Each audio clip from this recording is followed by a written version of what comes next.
तू नोट ना धरावा, झगड़ा के बाबू माहौल ना बनावा।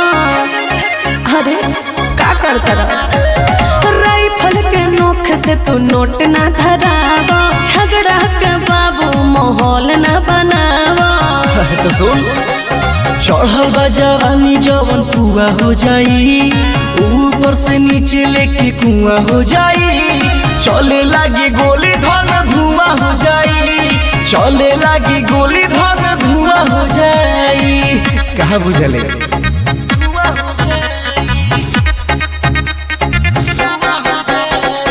Ganpati recording studio Patna. चले लागी गोली धन धुआं हो जाई। चली जवाना रहिया मोची जला तबाही, कितना लोग होला मोरा राइफल से घाही।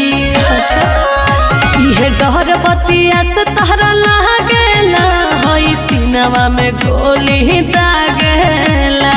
अरे तो सुन, टाइट टाइट चीज तू हर सुआ हो जाई, ऊपर से नीचे लेके कुआं हो जाई। चले लागी गोली धन धुआं हो जाई, चले लागी गोली धन धुआं हो जाई।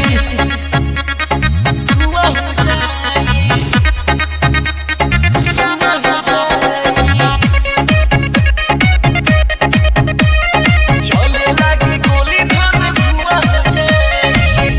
नमावे बारांड लोगवा जाने बच्चा बच्चा, दुश्मन ला दुश्मन हई, नीमन लाया अच्छा।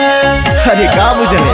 करन कहरेला बात गोली बहारी से, मिलल बड़ो का लोक बिहारी से। आओ पाजा में लिपट जा दुआ हो जाई, ऊपर से नीचे लेके कुआं हो जाई। चले लागी गोली धन धुआं हो जाई, चले लागी गोली धन धुआं हो जाई। धुआं धुआं हो जाई रे पगली।